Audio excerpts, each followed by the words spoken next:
তোদের পড়াতে গিয়ে আমার মাথা খারাপ হয়ে যাবে। তাহলে আর পড়িয়ে কি লাভ? আমাদের ছুটি দিয়ে দিন, মাঠে গিয়ে বরং ঘুড়ি ওড়াই। কি পণ্ডিত, ছাত্রছাত্রীরা পড়াশোনা কেমন করছে? পড়ে কোথায়? বাড়ি গিয়ে কেউই বই খুলছে না। মানে বই পড়ে না? না, এই যে গুলটেকেই দেখুন, 1 থেকে 50 অবধি মুখস্থ, কিন্তু তারপর বলতে গেলেই হোঁচট খায়। আচ্ছা গুলটে, 51 থেকে বল দেখি।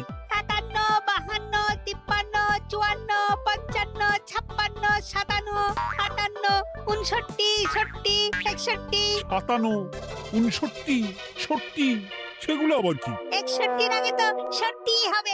41 এর আগে যেমন 40 হয়, 31 এর আগে যেমন 30 হয়। তুই কি নতুন করে বই লিখছিস নাকি সংখ্যা আবিষ্কার করছিস? না, বই পড়তে ভালো লাগে না। পণ্ডিত, এদের মা বাবাকে ডেকে বোঝাও, শুধু ঘুরে বেড়ালে চলবে, পড়াশোনা করতে হবে তো। আচ্ছা মহারাজ, আপনি যখন এত করে বলছেন, এবার থেকে আমরা মন দিয়ে পড়াশোনা করব। হ্যাঁ, আর বলিস না, তোদের গিন্নিমা আজকে চুনো মাছের চচ্চড়িটা যা বানিয়েছিল না, আহ, পুরো মাখন। গিন্নিমাতে এতদিন জানতাম সরষের তেল দিয়ে রান্না করতো, এখন কি মাখন দিয়ে রান্না করছেন নাকি? আরে দূর, মাখন দিয়ে রান্না করবে কেন? যাই হোক, বাদ দে। উফ, বিকেল বেলা আমাদের বাড়িতে চলে আসিস, তেলে ভাজা দিয়ে মুড়ি খাবো। আর সাথে একটু পেঁয়াজ কুচি আর শসা থাকলে একেবারে জমে যাবে। এ কি মন্ত্রী, তুমি এখানে দাঁড়িয়ে দাঁড়িয়ে গল্প করছো, কোনো কাজ নেই? রাজসভা তো একটু পরে শুরু হবে, তাই একটু ফাঁকা সময়ে। বুঝেছি। বেশি বকবক না করে রাজসভায় এসো, আজকে একটা গুরুত্বপূর্ণ আলোচনা আছে। ঠিক আছে, আমি আসছি।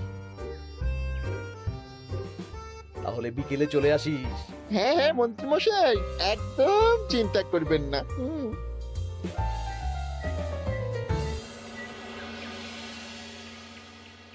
রাজ্যটা তো রসাতলে চলে যাচ্ছে, বাচ্চারা পড়াশুনো করছে না, বড়রা গল্প গুজব করে আড্ডা দিয়ে কাটাচ্ছে।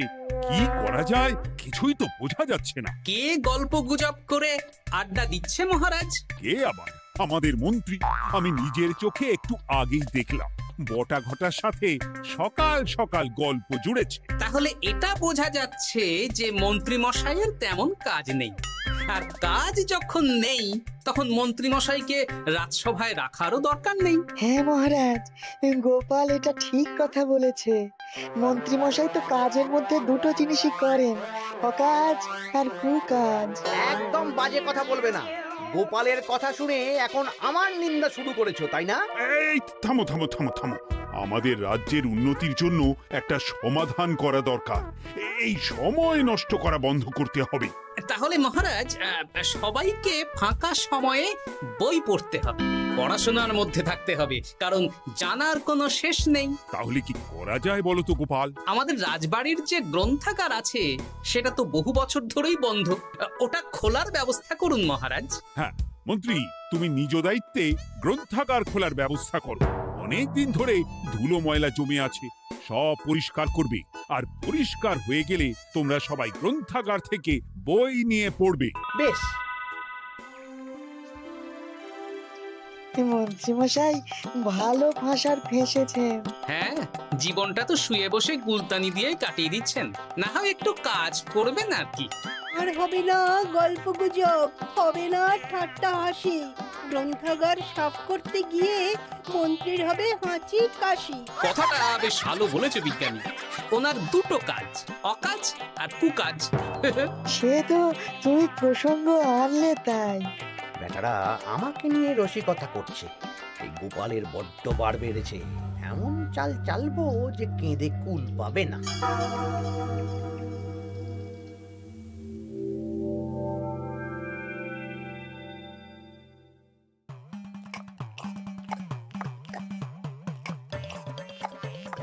বেশ সুখে ছিলাম, কিন্তু হঠাৎ করে গোপাল আর মহারাজের সহ্য হলো না, চাপে পড়ে গেলাম।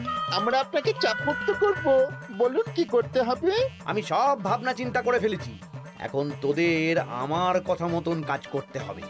আসতে পারি মন্ত্রী মশাই? হ্যাঁ, এসো এসো। ইনি তো চিত্রশিল্পী, এনাকে দিয়ে কি হবে?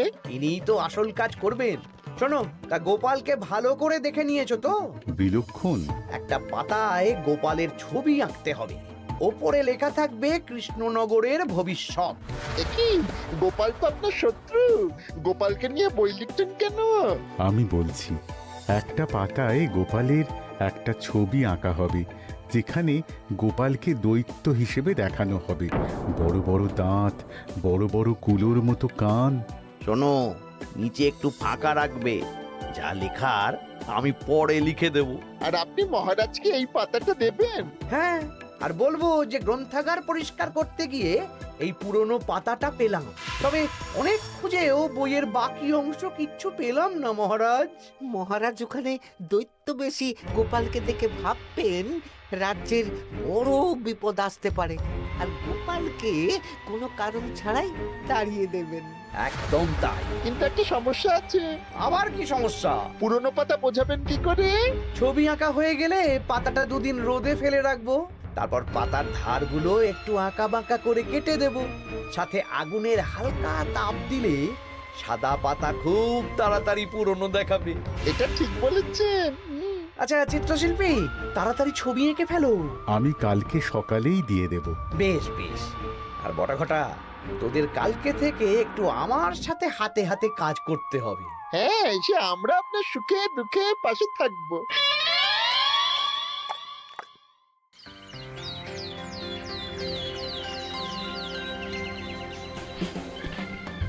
ওপরের তাকগুলো পরিষ্কার কর, ওপরের বইগুলো বড্ড ময়লা। কি মন্ত্রী, কাজ হচ্ছে? কাজ করছেন না, বরং কাজ করাচ্ছেন। কাজ হওয়া নিয়ে দরকার, সে আমি করি বা অন্য লোক, তাতে কি যায় আসে? যায় আসে মন্ত্রী মশাই। আমাদের এই গ্রন্থাগারে এত দামি দামি প্রাচীন দুষ্প্রাপ্য বই আছে, যদি কোনো বই চুরি হয়ে যায় তার দায় কে নেবে? এটা গোপাল ঠিক বলেছে। আমি তো এখানেই আছি, বটাঘটা সাহস আছে নাকি বই সরানোর? বেশ, তাহলেই ভালো। চলো গোপাল, পাঠশালায় গিয়ে দেখে আসি আজকে কেমন পড়াশুনো চলছে। গোপাল আমাদের ঘুরিয়ে চোর বললো মন্ত্রী মশাই, আর আপনি প্রতিবাদ করলেন না। প্রতিবাদ কি? গোপালকেই দুদিন পরে রাজ্য থেকে বার করে দেব।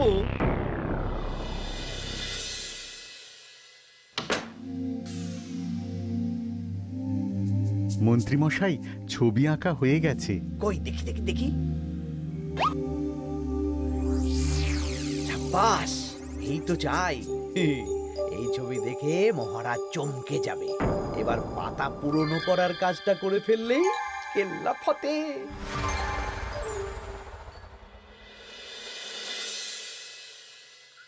তা মন্ত্রী, গ্রন্থাগার পরিষ্কার করার কাজ শেষ? হ্যাঁ মহারাজ, তবে তবে কি? একটা পুরনো বইয়ের পাতা পেলাম। কি? এই এই দেখুন মহারাজ, আচ্ছা দেখি। অনেক পুরনো বইয়ের পাতা। একই মহারাজ, আপনি আমার দিকে তাকাচ্ছেন কেন? ওরে বাবারে, এই পাতায় কি লেখা আছে? পড়ছি, কৃষ্ণনগরে এক নবরূপী দৈত্য জন্ম নেবে, যার নামের আদ্য অক্ষর গ। সে শুরুতে লোকজনের উপকার করবে, কিন্তু তার বয়সকালে তার আসল রূপ ফিরে আসবে। ওই ব্যক্তি আসলে মানুষ নয়, সে এক দৈত্য। সে থাকলে কৃষ্ণনগরে নেমে আসবে সর্বনাশ। কৃষ্ণনগরের মানুষদের ধরে সে খাবে। তার আসল রূপের চিত্র প্রদর্শিত করা হলো। কই দেখি মহারাজ। দেখো, সত্যি তো, এই দৈত্যকে একদম গোপালের মতন দেখতে। মহারাজ, আমার মনে হয় যে গোপালকে এই রাজ্যে ঠাঁই দেওয়া একদম ঠিক হবে না। কোন দিন গোপাল মানুষ থেকে দৈত্য হয়ে আমাদের খেয়ে নেবে বলা তো যায় না। উল্টো পাল্টা কথা বলবেন না মন্ত্রী মশাই। ওই দেখুন মহারাজ, গোপাল কেমন রেগে উঠছে। এক্ষুনি দাঁত বেরোলে কিন্তু হিতে বিপরীত হয়ে যাবে। আরে কিসের হিতে বিপরীত? কই দেখি। দেখো দেখো, এ তো কোনো দুষ্প্রাপ্য বইয়ের পাতা, তাই মিথ্যে কথা লেখার সম্ভাবনা কম। বিশ্বাস করুন মহারাজ, আমি দৈত্য নই, আমাকে ফাঁসানো হচ্ছে। গোপালকে দূর করুন মহারাজ।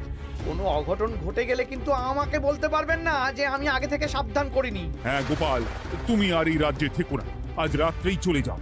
আমি জানি তো মানুষ অবস্থায় অনেক উপকার করেছো বা করছো, কিন্তু দৈত্য হয়ে উঠলে তখন রাজ্যের মানুষকে কি জবাবদিহি করব বলো? বিশ্বাস করুন মহারাজ, আমি মানুষ। চুপ! এই কে আছো? গোপালকে ঘাট ধাক্কা দিয়ে বের করে দাও। যেন আজকের পর এই রাজ্যে আর না দেখি। মহারাজ এসব বিশ্বাস করলেন? মন্ত্রী মশাই জোর খাটালেন যে, কি আর করা যাবে। এখন যতদিন না কোনো উপায় হচ্ছে, এই রাজ্যের বাইরেই থাকতে হবে। তবে কি? একটা সন্দেহ হচ্ছে বুঝলে। আগের বছর যখন বেতন বেড়েছিল, রাজসভা থেকে একটা চিঠি দিয়েছে, সেটা আছে? হ্যাঁ, আছে তো। দাও তো, যাওয়ার পথে একটু বিজ্ঞানীর বাড়িতে যাব বুঝলে।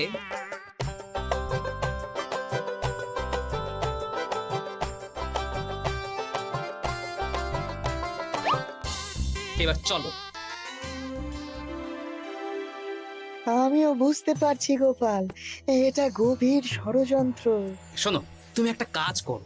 ওই পাতার লেখাটা দেখে আমার মনে হলো হাতের লেখাটা খুব চেনা চেনা। তুমি একবার এই চিঠিটার সাথে মিলিয়ে দেখো তো। মন্ত্রী মশাইয়ের হাতে লেখা চিঠি।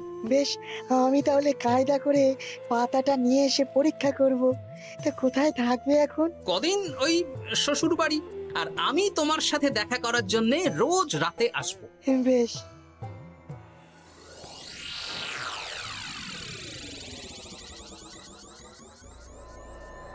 আসতে পারি মহারাজ? বিজ্ঞানী, এসো এসো এসো।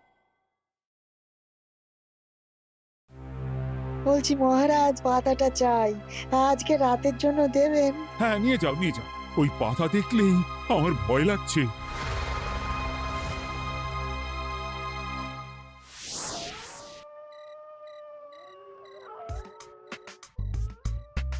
এ তো হাতের লেখা হুবহু এক। একদম মিলে যাচ্ছে।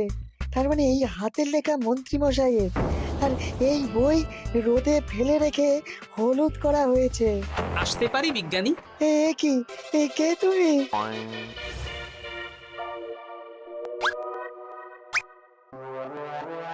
গিন্নির পুরনো শাড়ি পরে নারী সেজে এলাম, কেউ জানতে পারলেই বিপদ। এ কোনো বিপদ নেই, তোমাকে মন্ত্রী মশাই ফাঁসিয়েছেন। ওনারই হাতের লেখা, আর ওটা রোদে ফেলে আর উষ্ণ তাপে রেখে পাতা হলুদ করা হয়েছে। জানতাম এইরকমই কিছু একটা হবে। তাহলে কালকে সকালেই রাজসভায় সব খোলসা করে দিই। না না, তার আগে মন্ত্রী মশাইকে একটু নাচাবো। কিভাবে? আমি দৈত্য সাজবো আর মন্ত্রীকে ভয় দেখাবো। আগে বটাকে দেখাবো, তারপর ঘটাকে, শেষে মন্ত্রীকে। ভালো মজা হবে, আমি তোমার পাশে আছি। তাহলে তাহলে এখনই সাজগোজ করে ফেলি বুঝলে। তুমি একটা চাদর মুড়ি দিয়ে আমার সাথে বটা ঘটার বাড়িতে যাবে এখন। আচ্ছা।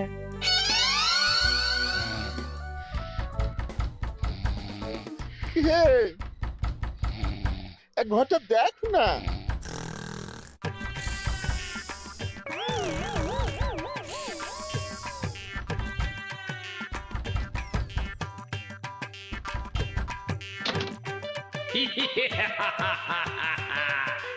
আমি তোকে খাবো, আমি দৈত্য গোপাল। বাবারে, আসল দায়িত্ব কি করে হয়ে গেলে? পালাই, এই ঘটা ওঠ। পালিয়ে কোথাও যেতে পারবি না, আমি তোকে খাবো। বাঁচাও বাঁচাও। কি হলো? বটা কোথায়? এ বটা, বটা, এ কি হলো তোর? কোথায় গেলি? দৈত্য গোপাল আমাকে ধরে নিয়ে যাচ্ছে। মানে এটা কি? আমি গোপাল দৈত্য, আজ রাতে বটাকে গলার্ধকরণী আমার ভোজন, কাল তোর পালা। ওরে বাবা রে, কি কাণ্ড! আমাকে খেও না। চুপ, আমি মানুষ। এবার বল, আমাকে ফাঁসানো হচ্ছিল কেন? বল। আমি কিছু জানি না, সব মন্ত্রী মশাইয়ের চক্রান্ত। আমাকে ছেড়ে দাও। এখন না, পরে ছাড়বো। শোনো বিজ্ঞানী, এখন এর মুখ হাত পা ভালো করে বেঁধে ফেলো দেখি। আমি এক্ষুনি বাঁচছি। আর ভোরবেলা একটা কাজ করতে হবে, আমার কয়েকটা নাতি নাতনিকে তোমার বাড়িতে নিয়ে আসবো, আর তারপর আচ্ছা, আমি এখন চললাম, দরজাটা ভালো করে বন্ধ রেখো।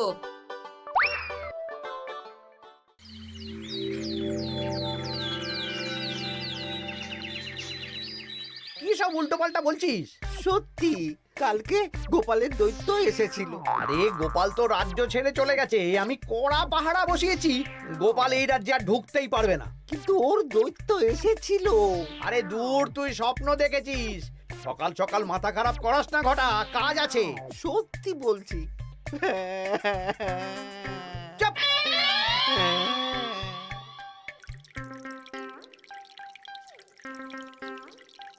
মহারাজ, আমি কানা ঘুষো খবর পেলাম বটাকে গোপাল দৈত্য কালকে রাতে তুলে নিয়ে গেছে। হ্যাঁ, আমিও তো তাই শুনলাম। কি সর্বনেশে দিন এলো! এতদিন তো এই বিপদ ছিল না। কালকে গোপালকে তাড়িয়ে দেওয়ার পরেই গোপাল দৈত্য হয়ে সব শুরু করলো নাকি? আরে দূর দূর, আরে গোপাল দৈত্য হবে কি করে? মানে তুমি তো ওই পাতাটা দেখিয়ে বললে। না মানে আমি বলতে চাইছি যে মহারাজ, গোপাল দৈত্য হয়ে এই রাজ্যে বিপদ আনতে পারে, কিন্তু সেটা তো এই রাজ্যে থাকাকালীন। এখন তো রাজ্যেই নেই, তাহলে আমি তো এর মাথা মুন্ডু কিছুই বুঝতে পারছি না। সর্বনাশ হয়ে গেছে মহারাজ। কি হলো পুটির বাবা? আজ সকালে গোপাল দাদার মতন দেখতে একটা দৈত্য এসেছিল আমাদের বাড়িতে, আর পুটি ট্যাপা পুচকে তুলে নিয়ে গেছে। এবার আমাদের কি হবে মহারাজ? এ কি সর্বনেশে কাণ্ড রে বাবা! দূর, কি সব বলছো? সত্যি পুটির মা সকাল থেকে কাঁদছে, সকাল থেকে। হ্যাঁ, আজকে ওরা তিনজন পাঠশালাতেও আসেনি। এই সেরেছে। মহারাজ, গোপালকে তাড়ানোর পর থেকে তো দেখছি বিপদ শুরু হলো। এতদিন তো কোনো বিপদ ছিল না। সেনাপতি, তুমি তোমার প্রহরীদের নিয়ে গোপাল দৈত্যকে খুঁজে বের করার চেষ্টা করো। আচ্ছা মহারাজ। আর এই যে মন্ত্রী, বলুন মহারাজ। আজ থেকে রাজ্যের সব দোকান, বাজার, হাট অনির্দিষ্টকালের জন্য বন্ধ থাকবে। সবাই বাড়িতে থাকো, ঢেঁড়া পিটিয়ে দাও।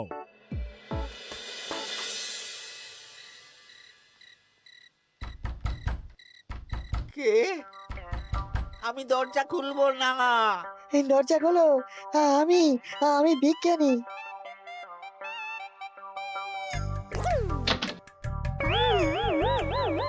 এবার আমি তোকে খাবো। আমাকে ছেড়ে দাও, আমাকে ছেড়ে দাও, ছেড়ে দাও, আমাকে আমাকে ছেড়ে দাও। ছেড়ে না, ছিঁড়ে খাবো।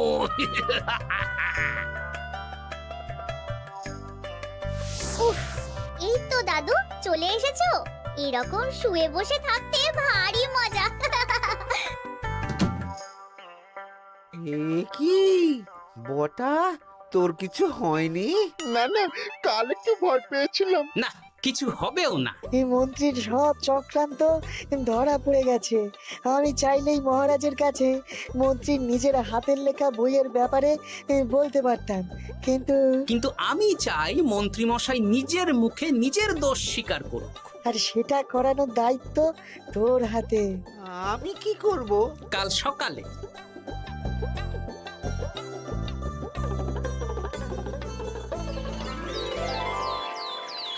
কালকে আবার ঘটাকে তুলে নিয়ে গেছে। ও সেনাপতি, তুমি কি করছো? আমি তো দেখতে পাইনি গোপালকে। দূর!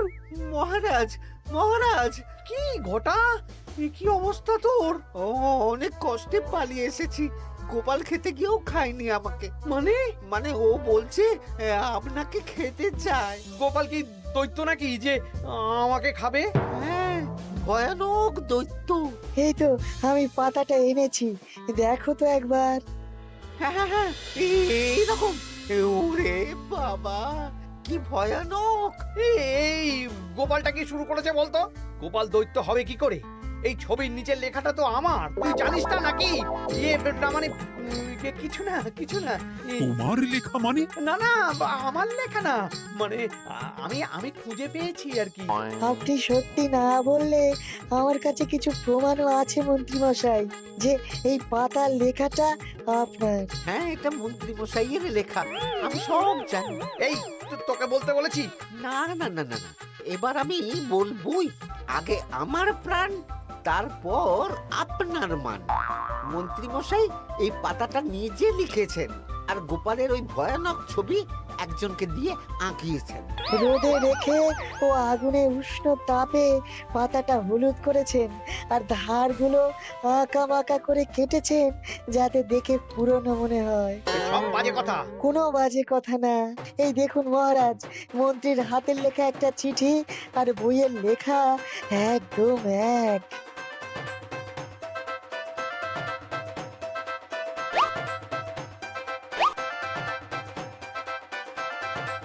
এ কি মন্ত্রী? ইয়ে না মানে কিন্তু গোপাল যদি সত্যিই দৈত্য না হয় তাহলে বাচ্চাগুলোকে আর বটাকে কে ধরে নিয়ে গেল? আমি ধরে নিয়ে গিয়েছিলাম। অনেক সময় সোজা আঙুলে ঘি না উঠলে আঙুল বাঁকাতে হয়, তাই এই ছোট্ট নাটক। সবাই সুস্থই আছে। এবার মন্ত্রীকে আমি মেরে অসুস্থ করে দেব।